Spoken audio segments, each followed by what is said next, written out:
একদা এক গ্রামে সোহেল এবং সিরাজ নামে দুই ভাই বাস করত। সিরাজ বড় ছিল এবং বুদ্ধিমান, আর সোহেল ছিল ছোট এবং বোকা। শোন বাবারা, আমার বয়স হয়েছে, যে কোনো সময় মরে যাব, আর তাই আমি আমার কাঁঠাল গাছগুলো তোদের মধ্যে ভাগ করে দিতে চাই। বাবা, এখানে তো 4টা কাঁঠাল গাছ। এই কাঁঠাল গাছগুলো কে কে পাবে বাবা? কি যে বলিস তুই! এখানে কাঁঠাল গাছ আছে মোট 4টা, আর আমার ছেলের সংখ্যা হলো 2টো। তোরা দুজনে 2টো করে কাঁঠাল গাছ পাবি রে। বাবা, এসব কাঁঠাল গাছ ভাগাভাগির কোনো দরকারই নেই। এখন তো তোমার বয়স তেমনও হয়নি। তুমি যে কদিন আমাদের মাঝে আছো, আমরা 2 ভাই মিলেমিশেই কাঁঠাল খাবো গো। তুই তো বড্ড বোকা রে। তোর মতো বোকার হদ্দ এই গ্রামে আর একটাও নেই।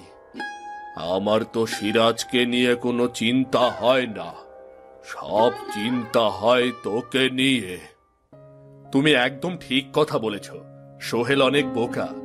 এসব কাঁঠাল গাছ দেখে রাখতে ও পারবে না। এর চেয়ে বরং তুমি সব গাছ আমার নামে লিখে দাও গো। ভালোই বলেছিস। ছোট ভাই যেমন বোকা, আর বড় ভাই ঠিক সেই পরিমাণেরই চালাক। নিজের ভাইয়ের সম্পত্তি দখল করতে চাইছিস? এখান থেকে ভাগ বলছি, ভাগ এখান থেকে। আরে বাবা, তুমি আমাকে ভুল বুঝছো। আমি কি তোমাকে খারাপ কিছু বলেছি নাকি? সোহেলের বয়স এখনো অনেক কম। সময় হলে আমি ওকে সব বুঝিয়ে দেব। হয়েছে, তোকে পাকনামি করে কিছু বোঝাতে হবে না। যা করার আমি করব। এই 2টো গাছ হলো সোহেলের, আর এই 2টো গাছ হলো সিরাজের। মনে রেখো, এসব গাছ দিয়ে যেন পরে আবার ঝগড়া করো না, কেমন?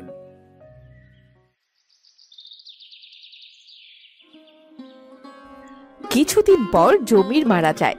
সিরাজ এবং সোহেল সেই গাছগুলো নিয়ে নিজেদের মধ্যে কথা বলতে শুরু করে। ও ভাইজান, তুমি তো ভালো করেই জানো আমার মাথায় তেমন বুদ্ধি শুদ্ধি নেই। এই এই এক কাজ করো তো, এই গাছগুলো তুমি তোমার কাছে নাও। যখন কাঁঠাল হবে তুমি আমাকে কিছু কাঁঠাল দিও, তাহলেই হবে। এই তো বুদ্ধিমানের মতো একটা কথা বলেছিস। আমিও সেটাই ভাবছিলাম রে, আর তোর ভাবিও তাই বলছিল। কিন্তু ভাবছি আমার স্ত্রী লতা যদি জানতে পারে তাহলে কিন্তু খুব রেগে যাবে গো। আরে বাবা, আমার ছোট ভাই, আমি কি কখনো আমার ছোট ভাইয়ের অমঙ্গল চাইবো নাকি? এসব 2 ভাইয়ের কথা ঘরের বউয়ের কাছে খবরদার বলবি না, কেমন? তুমি একদম ঠিক কথা বলেছো গো ভাইয়া। এসব কথা যদি ঘরের বউ জানতে পারে তাহলে শুধু শুধুই ঝামেলা করবে। তুই কোনো চিন্তাই করিস না। গাছে যখন কাঁঠাল আসবে, আমি তখন কাঁঠালগুলো তোকে সমানভাবে ভাগ করে দেব রে, বুঝলি?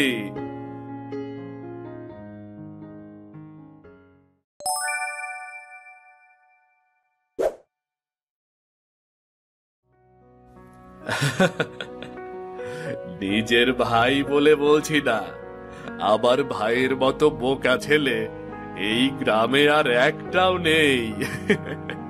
কি সুন্দর করে সবগুলো কাঁঠাল আজ আমাকে দিয়ে দিল। আরে বাহ, এ তো খুব খুশির খবর। কোনো রকমে একবার কাঁঠালগুলো বাগিয়ে নিতে পারলেই হলো। এরপর এখানে যে কাঁঠালগুলো আসবে, আমরা সবগুলো বাজারে বিক্রি করে অনেক টাকা পাবো। আরে না না, ওকে না হয় একটা কাঁঠাল দিয়ে দেব, তাহলে আর কোনো ঝামেলা করবে না। ও তো বোকা। তোমার ভাই বোকা হলে কি হবে? ভাইয়ের বউটা কিন্তু বড্ড শিয়ানা। ও নিশ্চয়ই চুপ থাকবে না, কিছু সন্দেহ করবে আর এই ব্যাপারটা নিয়ে ঝামেলা করবে। এমন ভাবে কথা বলছো জানো আমি ওকে ভয় পাই। আরে বাবা, আমি তা বলতে যাব কেন? শুধু বলছি ওর বউকে তুমি কিছুই বলো না। তোমার মাথা খারাপ হয়ে গেছে? আমি কেন ওর বউকে কিছু বলতে যাব? ব্যাপারটা গোপন থাকবে। কিন্তু যখন কাঁঠাল পাকবে তখন সবাই জেনে যাবে, তখন কিন্তু আমাদের কাঁঠালের ভাগ বাটোয়ারাটা খুব সাবধানে করতে হবে। তখন যা হবার তা দেখা যাবে। এখন যাও তো, গোসলটা করে এসো। আমি তোমার খাবার দাবারের ব্যবস্থা করছি।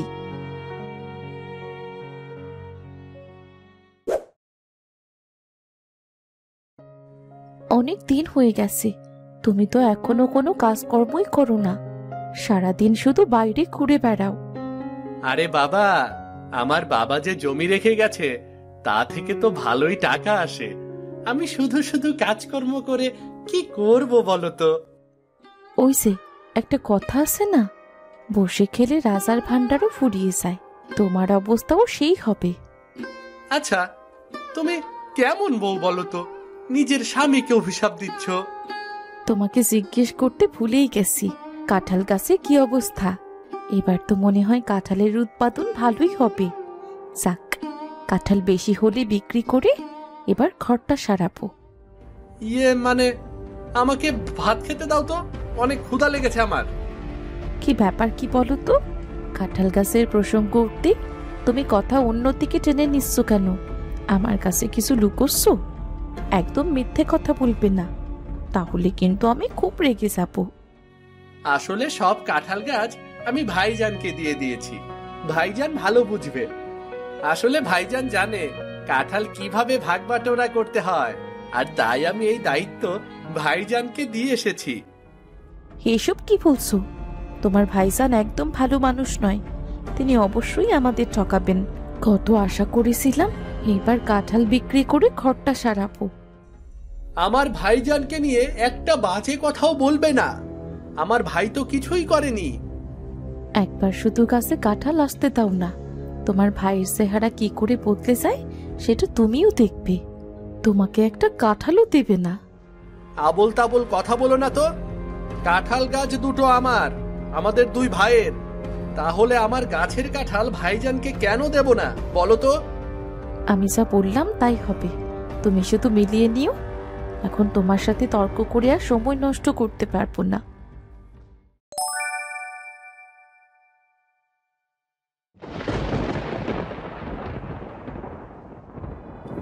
দেখেছো ভাইজান, এবার গাছে কত কাঁঠাল এসেছে। এই কাঁঠাল সবগুলো বিক্রি করলে অনেক টাকা পাওয়া যাবে। তাই তো দেখতে পাচ্ছি রে, তোর গাছের কাঁঠাল এসেছে সবচেয়ে বেশি। আর তাছাড়া তোর গাছের কাঁঠাল তো খেতেও সুস্বাদু রে। কি যে বলো ভাইজান, কাঁঠাল বিক্রি করে যে টাকা হবে সেটা সমান দুভাগে ভাগ করে নেব। তুমি তো আমার বড় ভাই, আমি জানি তুমি কখনোই আমাকে ঠকাবে না গো। আকাশের অবস্থা ভালো না, যে কোনো সময় ঝড় বৃষ্টি হতে পারে। এ তুমি খুব ভালো কথা বলেছো। চলো চলো চলো, তাহলে আমরা বাড়িতে চলে যাই।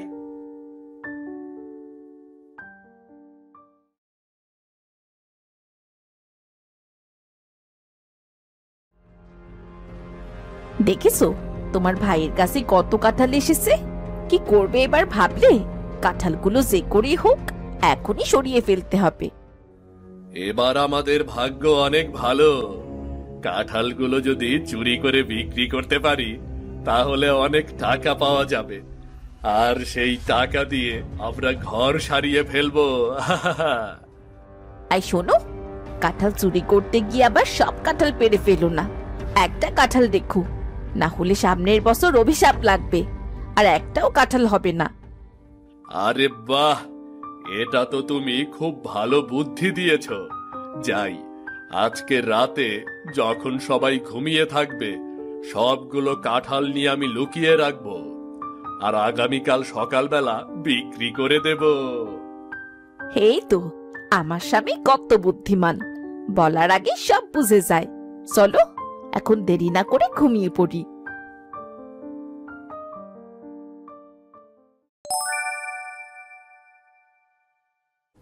হায় হায়, আমার কি সর্বনাশ হয়ে গেল রে। কত কষ্ট করে কাঁঠালগুলো যত্ন করলাম, আর চোর কিনা সব কাঁঠাল নিয়ে গেল। আহ! ভাইজান, ও ভাইজান, এখন আমরা কি করব বলো তো? বাড়িতে গেলে তো আমার সাথে খুব খারাপ ব্যবহার করবে। আরে তুই মন খারাপ করিস না ভাই, এই নে আমি তোকে টাকা দিচ্ছি, এগুলো নিয়ে না হয় তোর বউর জন্য একটা শাড়ি কিনে নিয়ে যা, কেমন? তোমার কত টাকা ক্ষতি হয়ে গেল ভাইজান, আর তুমি কিনা আমাকে 500 টাকা দিচ্ছ? একবার শুধু চোরকে ধরতে পাই, দেখবি ওর কাছে থেকে সব টাকা আমি আদায় করে নেব রে। আর একটা কাঁঠাল আমি তোর জন্য রেখেছি, এটা তুই পরে নিয়ে যা, কেমন? আমার গাছে কমপক্ষে 100টি কাঁঠাল ছিল ভাইজান, আর একটা কাঁঠাল নিয়ে গিয়ে আমি কি করব? কি আর করবি, তুই আর তোর বউ মিলে খেয়ে ফেলবি।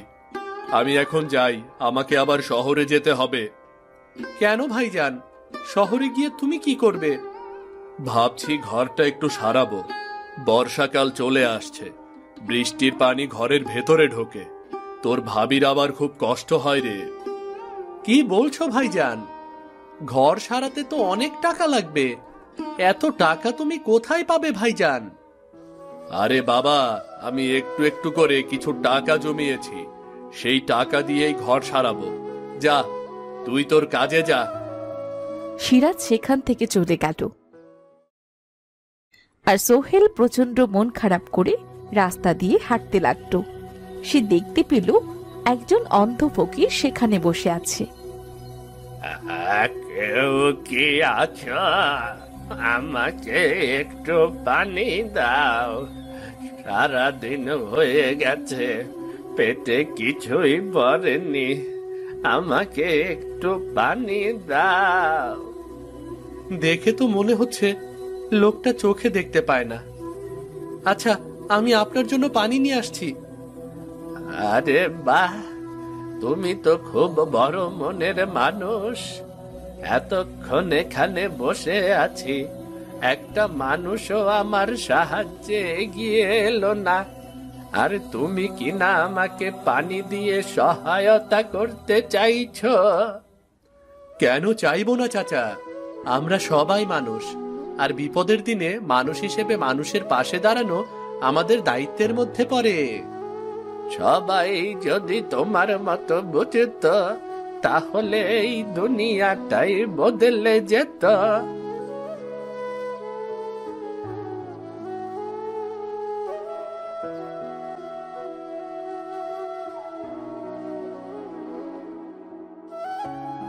আচ্ছা শুনুন, আমি আপনার জন্য পানি আনলাম, আর আমার হাতে একটা কাঁঠাল আছে, এই কাঁঠালটা আমি আপনাকে দিলাম, আপনি বাড়ি গিয়ে কাঁঠালটা খেয়ে ফেলবেন। না বাবা, আমার কোনো কাঁঠাল লাগবে না, তুমি আমাকে পানি খাইয়েছ, আমি এতেই খুশি। আমি সৃষ্টিকর্তার কাছে প্রার্থনা করি, তুমি যে দয়া আমাকে দেখিয়েছ, তার বহুগুণ বেশি দয়া যেন তুমি ফেরত পাও।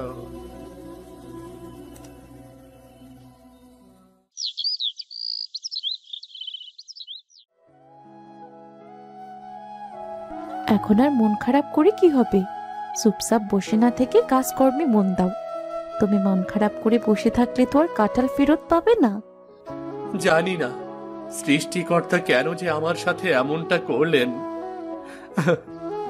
আজকে ভাইজানকে দেখলাম শহরে যেতে, সে নাকি তার ঘর সারাবে। ঘর সারাতে তো অনেক টাকার দরকার, এত টাকা তোমার ভাইজান কোথায় পেল? তা আমি বলতে পারবো না, আমিও খুব অবাক হয়েছি। এখন বুঝতে পেরেছি আসল ঘটনা কি। এই কাঁঠাল আর অন্য কেউ নেয়নি, তোমার ভাই আর ভাবি মিলেই চুরি করেছে।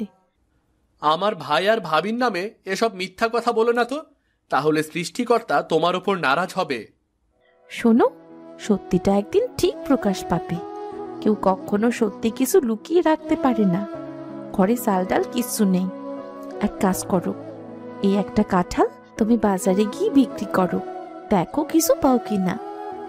না, এই একটা কাঁঠাল বাজারে আমি বিক্রি করতে পারবো না, আমার খুব লজ্জা লাগছে, আমি পারবো না বাজারে বিক্রি করতে। পেটে ভাত নেই, আবার মুখে লজ্জা? তুমি যদি আজ কাঁঠাল বিক্রি করতে না পারো তাহলে যে চুলায় আগুনই জ্বলবে না।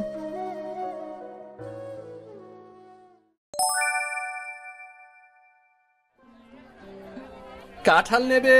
কাঁঠাল, অনেক মজার কাঁঠাল আছে। কাঁঠাল নেবেন নাকি? কাঁঠাল। কিরে বন্ধু, এই ভর দুপুরে একটা কাঁঠাল নিয়ে বসে আছিস? খুব সমস্যায় আছি রে বন্ধু, সবগুলো কাঁঠাল চুরি হয়ে গেছে। তুই সত্যি অনেক বোকা রে। এই কাঁঠাল চুরি হয়নি, তোর ভাই সবগুলো কাঁঠাল চুরি করে একজনকে বিক্রি করে দিয়েছে। আমি নিজের চোখে দেখেছি রে। কি বলছিস তুই? আমার স্ত্রীও তো সেই একই কথা বলছিল, কিন্তু আমি তার কোনো কথাই বিশ্বাস করিনি। কি করে তুই বিশ্বাস করবি? তোর মতো এই গ্রামে আর একটাও বোকা মানুষ নেই। তোর বড় ভাই তোকে এভাবে ঠকালো আর তুই বুঝতেও পারলি না। তবে মনে রাখিস, যে ঠকায় সে কখনোই ভালো থাকতে পারে না রে। আচ্ছা বন্ধু, তুই এই কাঁঠালটা কিনে নে আজকে। আমার ঘরে কোনো বাজার নেই, কি করব কিছুই বুঝতে পারছি না। বিশ্বাস কর বন্ধু, আমার কাছে কোনো টাকা নেই। যদি থাকতো তাহলে আমি কাঁঠালটা কিনে নিতাম। সোহেল কাঁঠালটাকে বিক্রি করার অনেক চেষ্টা করলো, কিন্তু সন্ধে হয়ে যাবার পরও কাঁঠালটা সে বিক্রি করতে পারল না। আর সে নিজে নিজে চিন্তা করলো, ঈশ্বর, তুমি কেন আমার সাথে এমনটা করলে? কাঁঠালটা অনেক চেষ্টা করেও বিক্রি করতে পারলাম না, এখন কি করব? কি রে বাবা, এখানে মন খারাপ করে বসে আছিস? সকাল বেলায় তো তোর সাথে আমার দেখা হলো।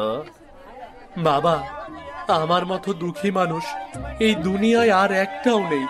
দেখুন না, কাঁঠালটা সকাল থেকে বিক্রির চেষ্টা করছি, কিন্তু কেউই কিনলো না। আচ্ছা ঠিক আছে, দে দেখি এই কাঁঠালটা তুই আমার হাতে দে। কেন বাবা, আপনি কি কাঁঠালটা কিনতে চান? আপনাকে কাঁঠালটা কিনতে হবে না, আপনি এমনিতেই নিয়ে যান, আমি আপনাকে এমনিতেই দিয়ে দিলাম। আমার কাঁঠাল লাগবে না।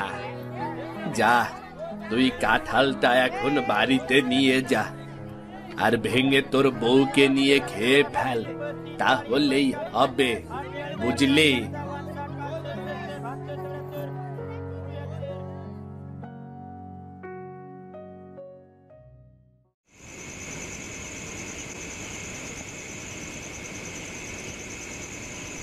কি গো, বাজার এনেছো? আমি তো তোমার জন্যই অপেক্ষা করছি। আমাকে ক্ষমা করো, অনেক চেষ্টা করেও কাঁঠালটা বিক্রি করতে পারলাম না। ঠিক আছে, তুমি চিন্তা করো না, আজ রাতে না হয় আমরা কাঁঠালটা খেয়ে ঘুমিয়ে পড়ি। দাও, তাহলে কাঁঠালটা আমার হাতে দাও। একদম ঠিক কথা বলেছ। আসো, কাঁঠালটা আমরা দুজনে মিলে ভেঙে ফেলি।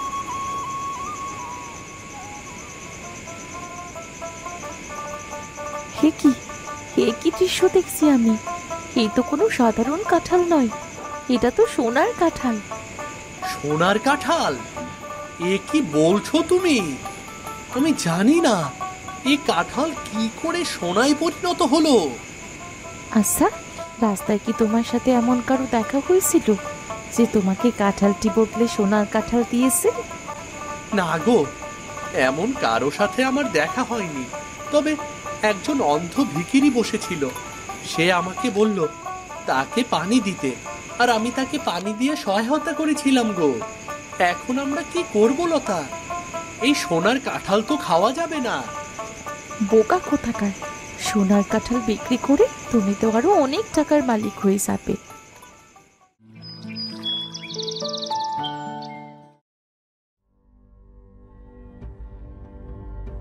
শুনলাম তুই নাকি নতুন ঘর নিচ্ছিস, তাই এত টাকা তুই কোথায় পেলি? আমাকে সত্যি করে বলতো। কোথায় পাবো ভাই?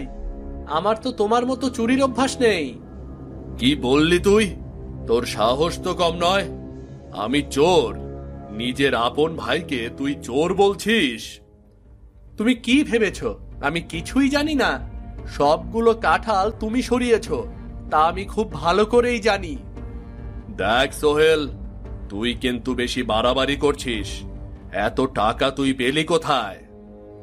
আমি কোথায় টাকা পেয়েছি তা তোমাকে জানতে হবে না। আর তোমাকে আরেকটা কথা বলি, বাজারে আমি বড় একটা দোকান দিচ্ছি। এখন থেকে আমি ব্যবসা করব। দোকান দিচ্ছিস মানে? দোকান দিতে তো অনেক টাকা লাগবে। আমি তোমাকে একটা কথাও বলবো না। তুমি চাইলে আমার সাথে সম্পর্ক রাখতেও পারো, আর না চাইলে নাও রাখতে পারো, বুঝলে? সোহেল তার ভাইয়ের সাথে রাগারাগি করে সেখান থেকে চলে যায়। এদিকে লতা গলায় সোনার একটা হার পরে নদী থেকে পানি নিচ্ছিল। কি ব্যাপার কি, আজকাল তোদের কিছুই আমার ভালো মনে হচ্ছে না। তা কোনো গুপ্তধন পেলি নাকি? গলায় সোনার হার, নতুন বাড়ি, তোর স্বামী এত টাকা কোথায় পেল রে? ও ভাবি, আর যাই হোক, আমার স্বামী তোমার স্বামীর মতন কাঁঠাল চোর নয় যে কাঁঠাল বিক্রি করে ঘর করবে। তুই আমাকে এমন কথা বলতে পারলি? তোমরা যে আমাদের সাথে কত বড় অন্যায় করেছো সেটা পুরো গ্রামবাসী জানে। সত্য কখনো চাপা থাকে না দিদি। আর এই যে গলার হার দেখছো, এটা আমি আমার নিজের টাকায় বানিয়েছি, অন্যের পয়সায় চুরি করে নয়। এরপর লতাও রাগারাগি করে সেখান থেকে চলে গেল। রাতের বেলা লতা মন খারাপ করে বসেছিল, ঠিক তখনই সেখানে তার স্বামী এলো। কি ব্যাপার লতা, এখানে মন খারাপ করে বসে আছো কেন? শোনো, গ্রামের লোকেরা আমাদের সন্দেহ করছে। আমরা হঠাৎ করে এত টাকা কোথায় পেলাম, এত গয়নাগাটি সেটাই বা কোথা থেকে এলো, এই বাড়িটা কি করে তৈরি করেছি, এই নিয়ে নানান প্রশ্ন করছে। আমিও তাই ভাবছি। তাহলে এক কাজ করি, এই বাড়িটা এখানে না বানিয়ে আমরা বরং অন্য কোথাও চলে যাই। আরে বাহ, তুমি তো একটা ভালো কথাই বলেছো। সোনার কথা যেটুকু আছে ওইটুকু বিক্রি করে দেব, আর আমরা এখান থেকে অনেক দূরে চলে যাব। তুমি ঠিকই বলেছ। আমাদের আশেপাশের মানুষগুলো অনেক লোভী, এরা কখনো অন্যের ভালো দেখতে পারে না। এখানে থাকা আমাদের উচিত হবে না। এরপর লতা আর সোহেল সেখান থেকে চিরদিনের জন্য চলে গেল।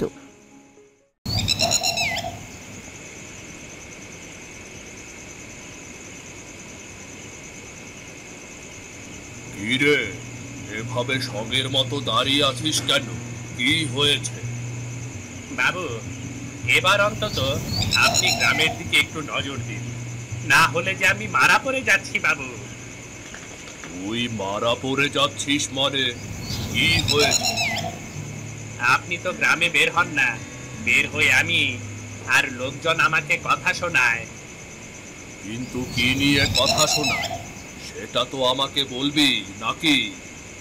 আপনি জানেন না বুঝি? নদীর বাঁধ তো ভাঙতে চললো, নদীতে নতুন জল এসেছে, সে জল গ্রামে ঢুকে যাচ্ছে। আমি ইচ্ছে করেই তো সেদিকে কর্ণপাত করি না, কারণ গ্রামে যদি জল ঢুকে যায় তাহলে তো আমারই লাভ। আপনার লাভ কিভাবে, সেটা তো আমি কিছুই বুঝলাম না। কিভাবে আবার? গ্রামের লোকজন কাজ বাজ কিছুই করতে পারবে না, তারপর আমার শরণাপন্ন হবে। বাবু, আপনার বুদ্ধি আছে বলতে হবে, আপনার বুদ্ধির কোনো জবাব নেই। এই কারণেই আমি গ্রামের মোড়ল, আর তুই হলো আমার চামচা। হ্যাঁ, চামচা বলবেন না বাবু, আমি হলাম আপনার ডান হাত, ডান হাত। ঠিক আছে, ঠিক আছে, এখন এ বিষয়ে কথা বাদ।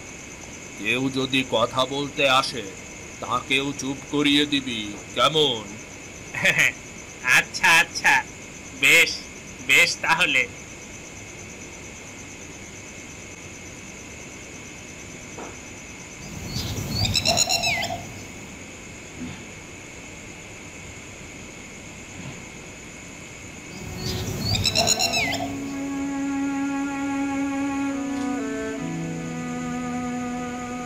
মা, বাড়ির অবস্থা তো তেমন ভালো নয়, নদীতে নতুন জল এসেছে, এবার মনে হচ্ছে বাড়িটা ভেঙে যাবে।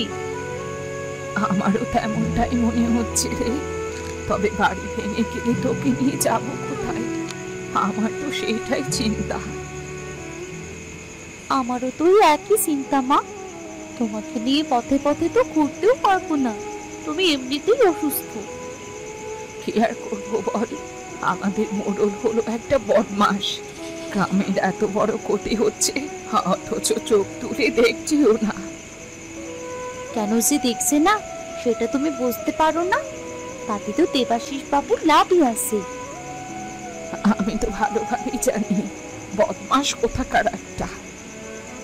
এখন ওই বদমাসটার কথা বাদ দিয়ে তুমি আগে এটা চিন্তা করো যে বাড়ি কি করবে। আমার হাতে আপাতত কোনো উপায় নেই। যদি ঘর ভেঙে যায় তাহলে ভাঙা বাড়িতেই থাকতে হবে। আমার তো মনে হচ্ছে আজ রাতের মধ্যেই ঘর ভেঙে যাবে। হ্যাঁ রে, নদীর বড্ড টান। যে কোনো সময় হুড় হুড় করে নদীর সব জল গ্রামে ঢুকে যেতে পারে।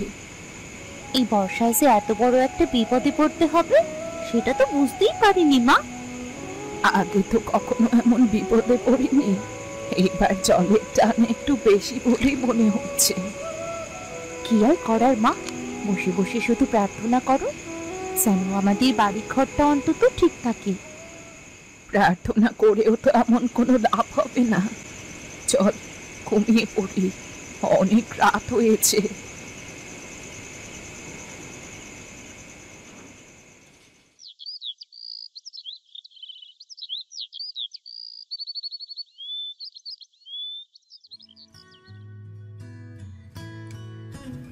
কি গো দাদা, বাজারে গিয়েছিলে বুঝি? তা কি কিনে আনলে?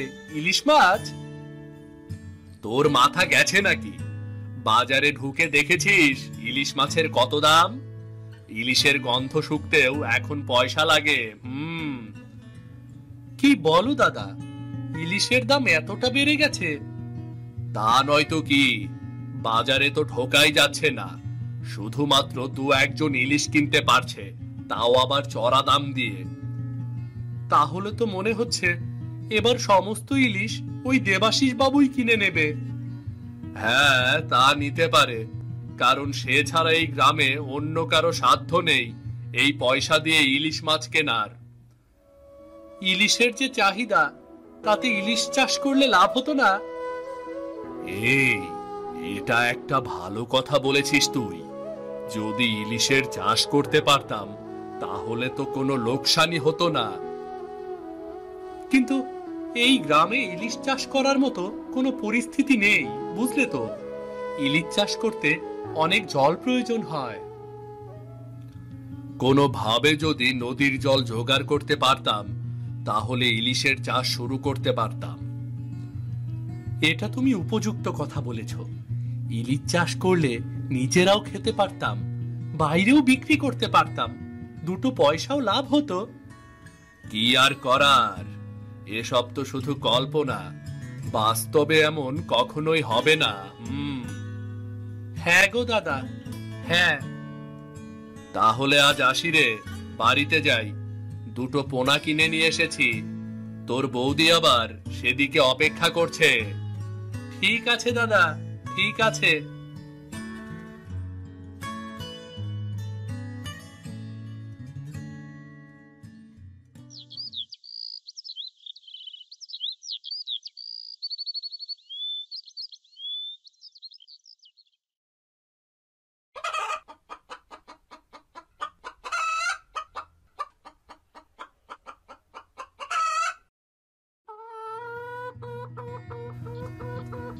কি গো, তোমার আসতে এত দেরি হলো কেন?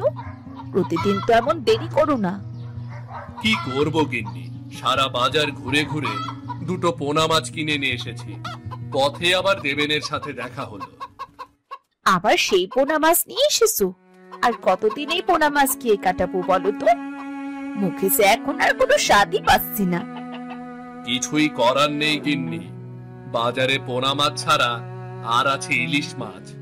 ইলিশ মাছের যে দাম, তাতে আশেপাশেও যাওয়া যাচ্ছে না। কি একটা যন্ত্রণা! প্রতি বছর এই দিনে ইলিশের দাম বাড়িয়ে দেয়। ইলিশের দাম বাড়িয়ে দিলে আমাদের মতো সাধারণ মানুষেরা খাবেটা কি? এসব বলে তো আর লাভ নেই, আমাদের কথা আর কেই বা শুনবে। ঠিক কথাই বলেছো, ওই পোনা মাছ খেয়ে জীবন কাটাতে হবে, ইলিশ মাছ আর চোখে দেখতে হবে না। ভাবছি যদি ইলিশ চাষ করতে পারতাম তাহলে মন ভরে ইলিশ মাছ খেতে পারতাম গো। ওসব ভাবনা ভাবনার মধ্যেই রাখো, ওসব কখনোই বাস্তবে পরিণত হবে না। হ্যাঁ গো, বাস্তবে পরিণত হলে তো সেই কবেই চাষবাস শুরু করে দিতাম, কিছুই তো করার নেই।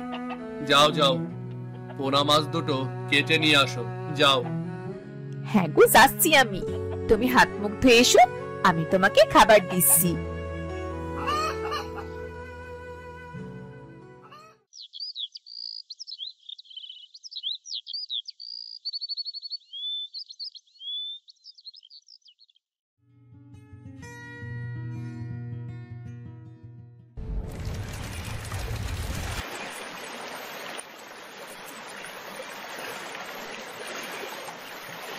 দেখলি তো মা, যেটা ভেবেছিলাম সেটাই হলো। নদীর বাঁধ ভেঙে জলগুলো গ্রামে ঢুকে পড়েছে। গ্রামে ঢুকলো তো ঢুকলো, সে আমার বাড়ির ওপর দিয়ে ঢুকতে হলো, আমার বাড়িটাই ভেঙে গেল। কি আর করার আছে মা, এখন শুধু দাঁড়িয়ে দাঁড়িয়ে দেখা ছাড়া আমাদের আর কোনো কাজ নেই। আচ্ছা চৈতি, দেখ তো জলের মধ্যে ওগুলো কি চিকচিক করছে। ও মা গো মা, আমি কি দেখলাম গো? এ তো দেখছি বিশাল এক ইলিশের ছাক। কি বলছিস কি তুই? তুই সত্যি বলছিস তো? আমি আবার ভালো চোখে দেখতে পাই না। আমি সত্যি বলছি মা, এ তো দেখি বড় ইলিশের ছাক নতুন জলের সাথে গ্রামে ঢুকে পড়েছে। তাহলে আর দাঁড়িয়ে দেখছিস কি? জানা যা, একটা কিছু নিয়ে আয় গে, ইলিশ মাছগুলো ধরে রাখি। আমি এখনই যাচ্ছি মা, তুমি এখানেই দাঁড়াও।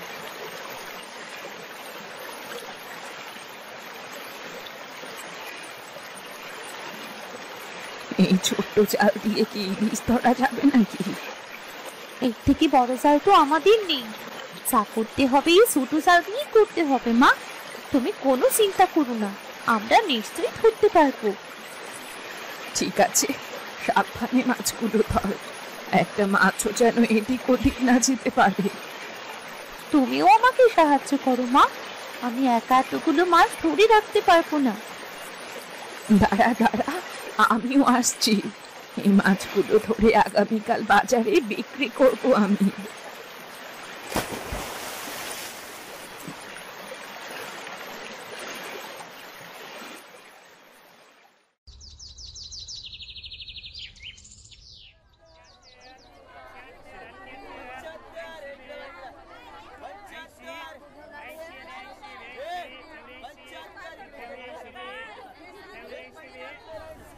ও বুড়িমা, এটা আমি কি দেখছি গো?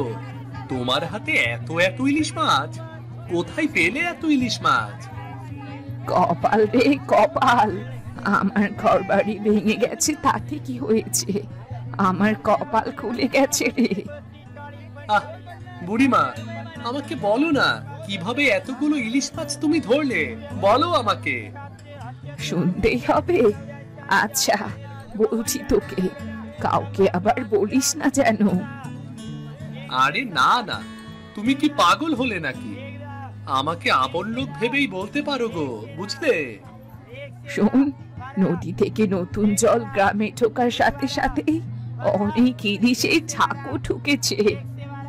কি বলছো তুমি? এটা তুমি সত্যি বলছো তো? আরে বাবা, হ্যাঁ রে হ্যাঁ, আমি তো সেখান থেকে এতগুলো ইলিশ মাছ ধরেছি, বাড়িতে আরো আছে, খাওয়ার জন্য রেখে দিয়েছি।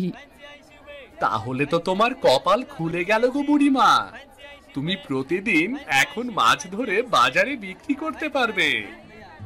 হ্যাঁ রে, এই জন্যই তো বললাম, এখন থেকে প্রতিদিন মাছ ধরে বাজারে বিক্রি করব। ইলিশের যে চড়া দাম। এখন তোমার থেকে আমাকেও কি ইলিশ মাছ কিনে নিয়ে যেতে হবে নাকি? আরে না না, আমি তোকে এমনিতেই ইলিশ মাছ দেব। তুই একটা কাজ করিস, নতুন জলে মাছ ধরার চেষ্টা করে দেখতে পারিস। আমিও সেটাই ভাবছি, দেখি এখন কি করা যায়।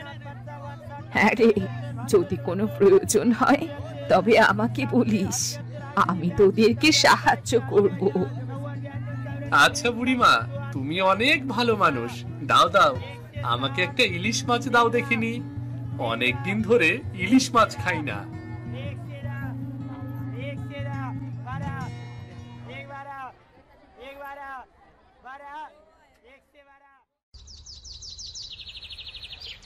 কিরে, আমাকে হঠাৎ করে এই নদীর পাড়ে নিয়ে এলি কেন? কি হয়েছে? আরে, আমি তোমাকে গুরুত্বপূর্ণ কথা বলার জন্য নিয়ে এসেছি, এত ব্যস্ত হইও না। আচ্ছা বল শুনি, কি তোর গুরুত্বপূর্ণ কথা? বলছি শোনো, আজকে সকালে তো তুমি বাজারে যাওনি। আমি বাজারে গিয়ে চমৎকার একটা ঘটনা দেখে এলাম গো। চমৎকার ঘটনা? সেটা আবার কি রে? আমি দেখলাম বুঝে বুড়ি ঝুড়ি ভর্তি করে ইলিশ মাছ বিক্রি করতে নিয়ে গেছে। আশ্চর্য, বুড়ি ঝুড়ি ভর্তি করে ইলিশ মাছ বিক্রি করতে নিয়ে গেছে। এটা তো আসলেই একটা চমৎকার ঘটনা। তা নয় তো কি, আমি তো সে কারণেই তোমাকে ডেকে পাঠালাম গো। কিন্তু এতগুলো ইলিশ মাছ বুড়ি কোথায় পেল, সেটা জিজ্ঞেস করিসনি? হ্যাঁ, জিজ্ঞেস করেছিলাম। বুড়ি আমাকে জানালো নদীর বাঁধ ভেঙে নতুন জলের সাথে ইলিশের ঝাঁক গ্রামে ঢুকেছে। কি বলছিস তুই? এটা তো তাহলে মোক্ষম সুযোগ। তুই সত্যি কথা বলছিস তো? আর বুড়ি কি সত্যি কথা বলছে নাকি?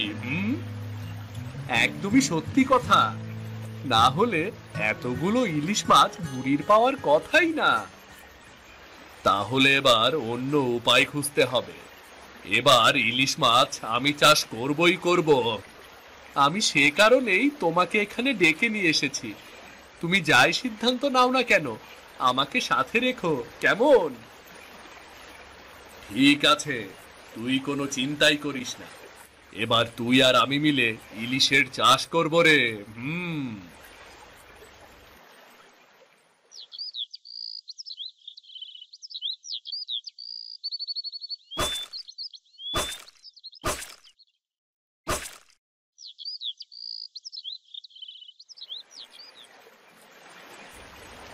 ও দাদা, গর্তটা বেশি ছোট হয়ে গেল না? এখানে তো ইলিশ চাষ করা যাবে না গো। আরে, এখানে তো ইলিশ চাষ করার জন্য গর্ত করছি না, এখানে ইলিশের ঝাঁক আমি আটকে রাখবো রে। তাহলে চাষ করবে কোথায়? সে ব্যবস্থা আমার করা হয়ে গেছে। পুকুর আমি ঠিক করে রেখেছি, এখান থেকে জল আমি পুকুরে নিয়ে যাব। জল তো পুকুরে নেওয়ার প্রয়োজন নেই, এমনিতেই নদীর জল গ্রামে ঢুকে সমস্ত পুকুর ভরে গেছে নদীর জলে। তাহলে তো কোনো কথাই নেই, এখানে শুধুমাত্র ইলিশের ঝাঁক আটকে রাখলেই চলবে নাকি? ঠিক আছে ঠিক আছে, তবে মাছগুলো বেঁচে থাকবে কিনা সেটাই তো সন্দেহ। মাছগুলো বাঁচিয়ে রাখার প্রক্রিয়া জানতে হয়, আমার সেই প্রক্রিয়া জানা আছে। তুই এসব নিয়ে চিন্তা করিস না। তাহলে আর কি, আমি তোমার ওপরেই ভরসা করলাম। ভরসা না করে যাবি কোথায়? এই গ্রামের কার বুদ্ধি হতো এভাবে চাষ করার? তা তুমি ভালো কথাই বলেছ। এই গ্রামের মধ্যে তুমি সব সময় বুদ্ধিমানের মতো কাজ করো। তবে বেশি ভালো হতো যদি আমরা একচেটিয়ে ব্যবসা করতে পারতাম, তাহলে লোকসানের কোনো ভয়ও ছিল না। তবুও কিন্তু আমাদের অনেক লাভ হবে। হ্যাঁ, সেটা অবশ্য ঠিক, ব্যয় ছাড়াই আমরা আয় করতে পারবো। ও আচ্ছা, এই ব্যাপার তাহলে। আমি এখনই গিয়ে দেবাশিস বাবুকে সবটা জানাচ্ছি।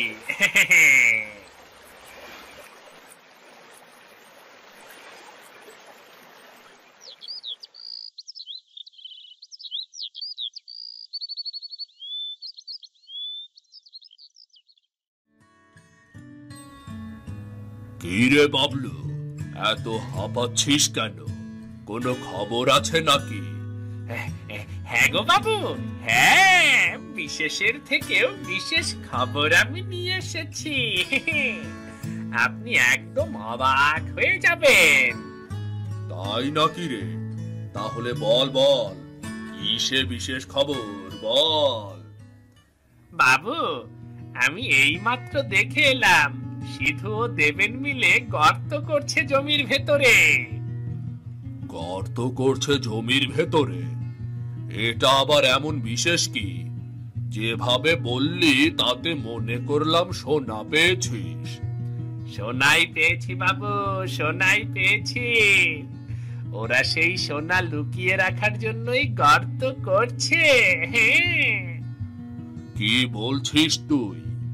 একটু খোলাসা করে বলবি নাকি?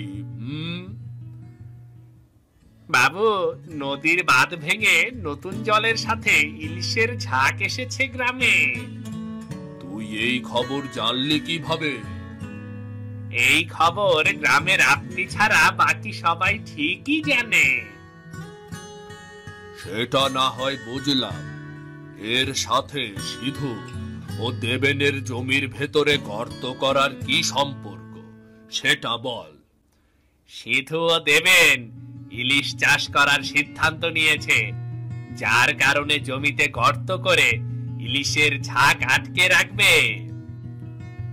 বাহ, এটা তো ভালো একটা সিদ্ধান্ত। তাহলে তো আমরাও এই কাজ করতে পারি নাকি? হ্যাঁ বাবু, সেই কারণেই তো আপনার কাছে এলাম। তাহলে আর দেরি করছিস কেন? আমার পুকুরেই আমি চাষ করব, তুই সমস্ত ব্যবস্থা করবি নাকি? ঠিক আছে বাবু, আমি সিধু ও দেবেনের মতো ইলিশের ঝাঁকগুলো ধরে এনে পুকুরে ছেড়ে দিচ্ছি, কেমন?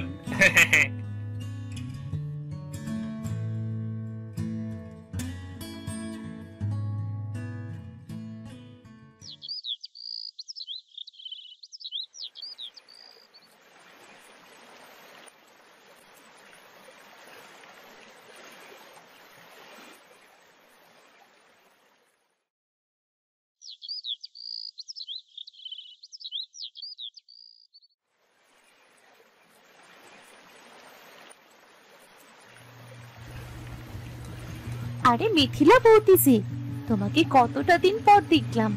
কোথায় থাকো বলো তো তুমি?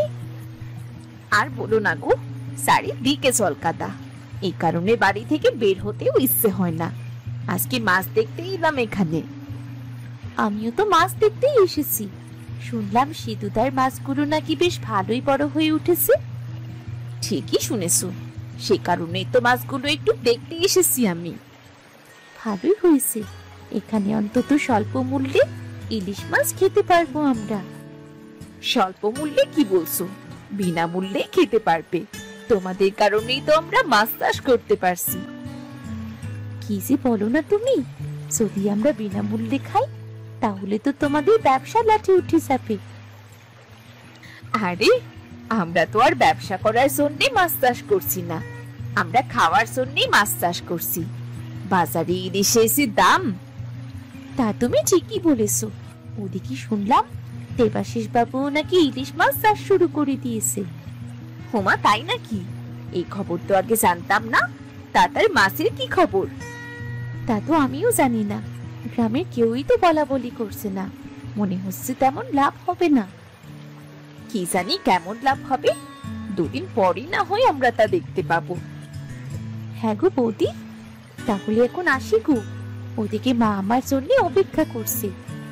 ঠিক আছে, আমিও যাই তাহলে।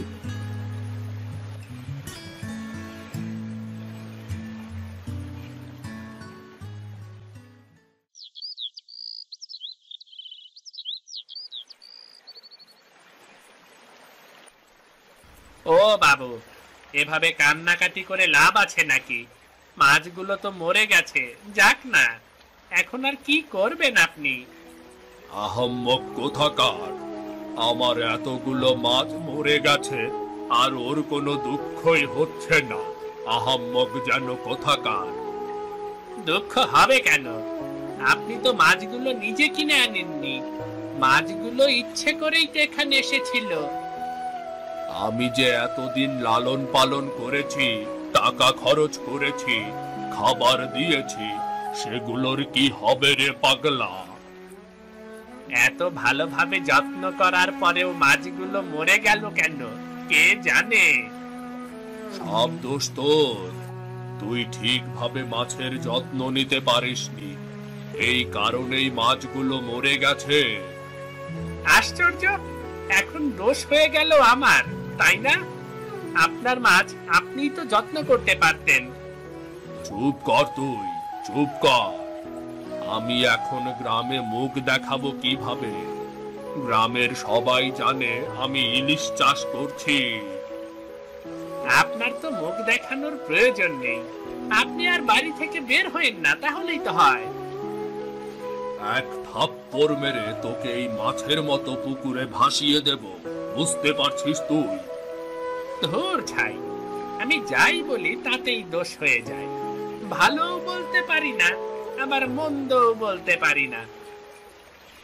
ভালো মন্দ তোকে কিছুই বলতে হবে না, তুই আমার চোখের সামনে থেকে সরে যা, না হলে তোর আজকে খবর আছে, বলে দিলাম।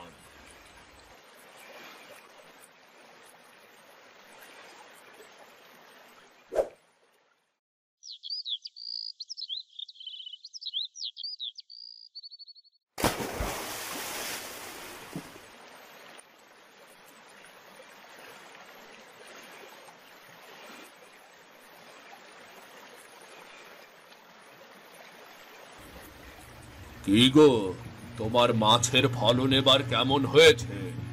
ভালো হয়েছে তো? হ্যাঁ গো বাবু, ভালোই হয়েছে। ভাগ্যিস নদীর জল ধরে রাখতে পেরেছিলাম, না হলে ইলিশগুলোকে বাঁচানো যেত না। আমার মাছগুলো এত ভালোভাবে যত্ন করলাম, তবুও মাছগুলো মরে গেল কেন কে জানে? বাবু, ইলিশ মাছের যত্ন আলাদা। অন্যান্য মাছের মতো ইলিশ মাছের যত্ন নিলে সেই ইলিশ মাছ কখনোই বাঁচবে না। হয়তো সেই কারণেই মারা গেছে। আপনি আমাদের কাছে জিজ্ঞেস করতে পারতেন, তাহলে হয়তো আমরা দু একটা উপায় আপনাকে বলতে পারতাম। আরে বাপু, আমি তো আর জানি না যে মাছগুলো মরে যাবে। হঠাৎ একদিন দেখি মাছগুলো সব মরে গিয়ে ভেসে উঠেছে। হয়তো আপনার পুকুরে গ্যাস হয়েছিল। পুকুরে গ্যাস হলে মাছ ধীরে ধীরে মরে যায়। কি জানি, ইলিশ মাছের চাষ তো আগে কখনো করিনি, এই কারণেই এমনটা হয়েছে। যাক, ভগবানের আশীর্বাদে আমার এবার মাছের ফলন ভালো হয়েছে। এবার মন ভরে মাছ খেতে পারবো। হ্যাঁ, তার পাশাপাশি মাছের ব্যবসাও করতে পারবে। ব্যবসা করাটা মূল উদ্দেশ্য নয়, আমাদের উদ্দেশ্য হলো গ্রামের যারা ইলিশ মাছ খেতে পারে না তাদেরকে বিনামূল্যে ইলিশ মাছ খাওয়ানো। এতে তো তোমাদের লাভ হবে না, নিজেদের ব্যবসা নষ্ট হবে। লাভ লোকসানের হিসেব আমরা করি না, মানুষ খাবে এটাই আমাদের কাছে অনেক কিছু। তোমাদের মাছ তোমরা যা ভালো মনে করো তাই করো।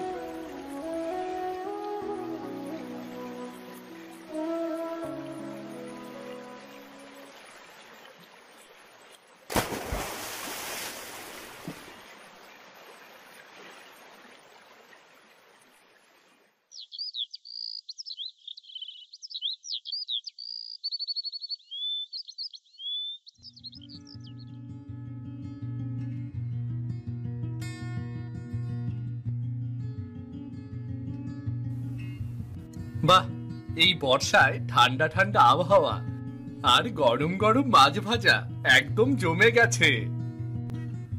বুড়িমা, তোমার জন্য আমাদের তরফ থেকে একটা উপহার আছে। তোমাদের ঘর বাড়ি ঠিক করার জন্য আমরা কিছু পয়সা তোমাদেরকে দিতে চাই। আরে না দাদা, এসব আবার দিচ্ছ কেন? তুই চুপ কর, তুই এসবের কি বুঝবি?